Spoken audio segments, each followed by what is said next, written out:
अस्सलाम वालेकुम, मेरा नाम ताहिर अली है और मेरे यूट्यूब चैनल का नाम ज़ुबान है और मैं इस चैनल पे कोई तशरीहात अपलोड करता हूँ और मेरे चैनल को सब्सक्राइब करना ना भूलिएगा। बिस्मिल्लाहिर्रहमानिर्रहीम। अस्सलाम वालेकुम डियर स्टूडेंट्स, उम्मीद है आप लोग ठीक होंगे और आप लोगों की ज़िंदगी खुशियों के साथ गुजरी होगी। तो आप लोगों को मज़ीद लिए चलता हूँ यानी शेर नंबर दो की तशरीह की तरफ। और शेर नंबर 2 कौन सा है? तुल इस्लाम नज़्म है और नज़्म के जो शायर हैं वो अल्लामा इकबाल रहमतुल्लाह अलैह हैं। तो शेर नंबर 2 यह है कि परे है चरखे नीली फाम से मंजिल मुसलमा की, परे है चरखे नीली फाम से मंजिल मुसलमा की, सितारे जिसकी गर्द राह हो वो कारवां तू है, सितारे जिसकी गर्द राह हो वो कारवां तू है, परे है यानी दूसरे किनारे पर है। चरख नीली फाम, चरख के मानी आसमान, नीली नीला, फाम नीला रंग, नीले रंग का आसमान, मंजिल मुसलमान की, मुसलमान की मंजिल नीले आसमान से भी आगे है।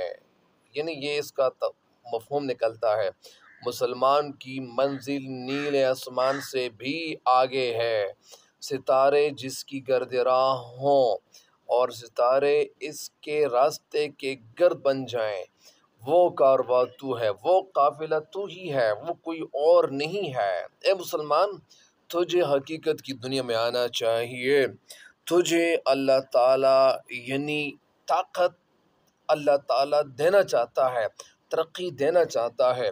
इस शेर का मफहूम तो एक दफ़ा फिर सुनिएगा कि शायर इस शेर के मफहूम में कहना ये चाहते हैं कि मुसलमान की मंजिल नीले रंग के आसमान से भी आगे हैं, बहुत आगे हैं। तो वो काफिला है जिसके सितारे रास्ते का गुबार बन जाएं, रास्ते का गर्द बन जाएं। ये शेर का मफहूम है और इस शेर के मफहूम के बाद तशरीह मुलाहाजा कीजिएगा। शायर इस शेर में हमें कहना ये चाहते हैं, अल्लामा इकबाल रहमतुल्लाह अलैह हमें कहना ये चाहते हैं कि ए मुसलमान, तेरी ज़िंदगी का मकसद इतना बुलंद है कि आसमान की भी उसके सामने कोई हकीकत नहीं है। तो उस काफिले की तरह है जिसकी मंजिल मकसूद की जो बुलंदियां हैं वो सितारों को भी शर्माती है। कहने का मकसद ये है, शायर कहना ये चाहते हैं, मुसलमानों की तरफ मुखातिब होकर कहना ये चाहते हैं कि ए मुसलमान, क्या तुझे अपनी मंजिल का कुछ अंदाज़ा है? क्या तू अपनी मंजिल के हवाले से कुछ जानकारी रखते हो? तेरा जो नस्बुल ऐन है वो क्या है? तेरी ड्यूटी क्या है? तुझे पहुंचना कहाँ है? ए मुसलमान, तू तो इस काफिले की तरह है कि जिसकी मंजिल मकसूद, जिसकी मंजिल सितारों की बुलंदी को भी शर्माती है।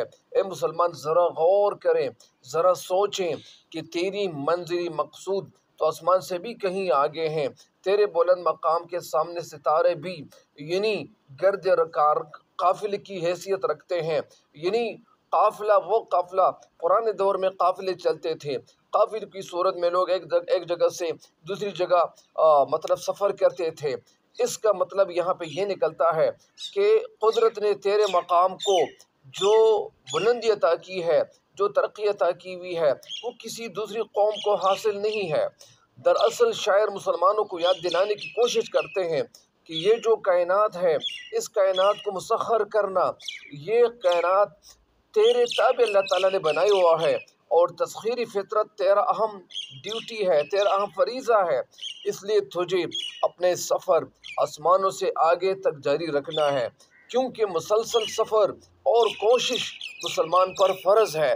मुसलमान कभी थकेगा नहीं, कभी ना उम्मीद नहीं होगा, कभी नाकामी उनके सामने नहीं आएगी। अगर वो किसी जगह नाकाम भी हो जाएं, लेकिन उनको मायूस कभी नहीं होना। अल्लाह ताला की रहमत से कभी इंसान को मायूस नहीं होना चाहिए।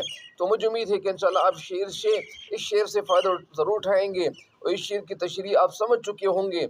लेकिन मेरे कहने का मकसद यही है कि इंसान को ये समझना चाहिए कि ये दुनिया जिसमें इंसान रह रहे हैं, ज़िंदगी गुजार रहे हैं, तो ये मतलब ज़िंदगी क्यों गुजार रहे हैं? अल्लाह ताला की तरफ से मतलब इंसान को, मुसलमानों को कौन से ऐसे जो इनामात हैं वो दिए जाएंगे। तो ए मुसलमान, تو اپنی ہستی اور اپنے مقام سے باخبر نہیں ہے، تجھے اپنے حوالے سے اویئرنیس نہیں ہے۔ جس طرح یعنی جو قوم جب سوتی ہے، مثال کے طور پر ایک شاعر کہنا یہ چاہتے ہیں کہ مطلب یعنی خدا نے آج تک اس قوم کی حالت نہیں بدلی، خدا نے آج تک اس قوم کی حالت نہیں بدلی، نہ ہو جس کو خیال اپنی آپ حالت کے بدلنے کا۔ یعنی وہ قوم جو اپنی حالت بدلنے کی کوشش نہیں کرتی، وہ قوم کبھی کامیابی کی طرف گامزن نہیں ہوگی۔ وجہ کیا ہوگی؟ وجہ یہی ہوگی، لہٰذا ہر انسان کو یہ سوچنا چاہیے اور ہر مسلمان کو یہ سوچنا چاہیے۔ میں ایک کتاب پڑھ رہا تھا، وہ کتاب جو نفسیات پہ مبنی کتاب تھی، اور وہ کتاب ایسی بھرپور اور اچھی کتاب ہے کہ اس کتاب کو میں جب پڑھ رہا تھا تو اس کتاب میں یہ لکھا ہوا تھا کہ انسان کی منزل کبھی ختم نہیں ہونے والی ہے۔ جب انسان اس دنیا سے چلا جائیں تو ان کی منزلیں یہاں پہ مطلب یہ تو ختم ہو جاتی ہے، لیکن ان کے کہنے کا مقصد یہی تھا کہ انسان جب تک زندہ رہے گا انہوں نے صرف ایک کاروبار نہیں چلانا، ایک کاروبار کو شروع نہیں کرنا ہے، کئی کاروباروں کو شروع کرنا چاہیے۔ میرے ایک دوست ہے، وہ دوست تقریباً 8-9 ماسٹرز کر چکے ہیں، لیکن وہ کسی ایک سبجیکٹ میں وہ ایم فل کر رہے ہیں، دوسرے میں پی ایچ ڈی کر رہے ہیں، اور اللہ تعالیٰ نے ان کو یہ صلاحیت عطا کی ہوئی ہے۔ ہر انسان کے اندر یہ صلاحیت موجود ہے، لیکن یہ صلاحیت اس انسان کے اندر کھلتی ہے، اس انسان کے اندر کھلتی ہے جو انسان زیادہ محنت کرتے ہیں۔ اور ہر انسان براڈ مائنڈڈ بن سکتا ہے، ہر انسان اوپن مائنڈڈ ہو سکتا ہے، ہر انسان کے ذہن کو اللہ تعالیٰ نے یعنی بہترین پیدا کیا ہوا ہے، لیکن انسانوں کے جو ذہن ہے، جو اذہان ہے، جو سوچ ہے، جو خیالات ہیں، جو تفکرات ہیں، وہ مطلب یعنی اوپن مائنڈڈ یا مطلب براڈ مائنڈڈ کیوں نہیں ہوتے؟ انسان کو زیادہ کتابیں پڑھنی پڑتی ہیں، اگر زیادہ کتابیں پڑھیں گے تو یہ انسان کبھی ناکام نہیں ہو سکتا۔ اور اسی وجہ سے ہر انسان کو نومیدی کے حوالے سے کتابیں پڑھنی چاہیے، نفسیاتی کتابیں پڑھنی چاہیے، اور ہر وہ کتاب پڑھنی چاہیے جن کتابوں سے یعنی انسان کو فائدہ پہنچ سکتا ہے۔ کچھ کتابیں تو ایسی بھی ہو سکتی ہے کہ انسان کو یعنی وہ جو لٹریچر ہے انسان کو مطلب یعنی وہ غلطی کی طرف، غلط راستوں کی طرف بھی لے جا سکتا ہے، لہٰذا اس کتاب سے یا ان کتابوں سے، ان کتب سے دور رہنے کی کوشش کیجئے گا۔ مجھے امید ہے کہ انشاءاللہ آپ اس شعر کی تشریح بھی سمجھ چکے ہوں گے، اور اس شعر کی تشریح ضرور سمجھ چکے ہوں گے۔ وجہ کیا ہوگی؟ وجہ یہ ہوگی کہ انشاءاللہ آپ محنت کریں گے اور محنت کرنے والے ہوں گے، انشاءاللہ اب اس شعر سے فائدہ ضرور اٹھائیں گے۔ تب تک کے لیے دیجیے گا مجھے اجازت، اللہ نگہبان۔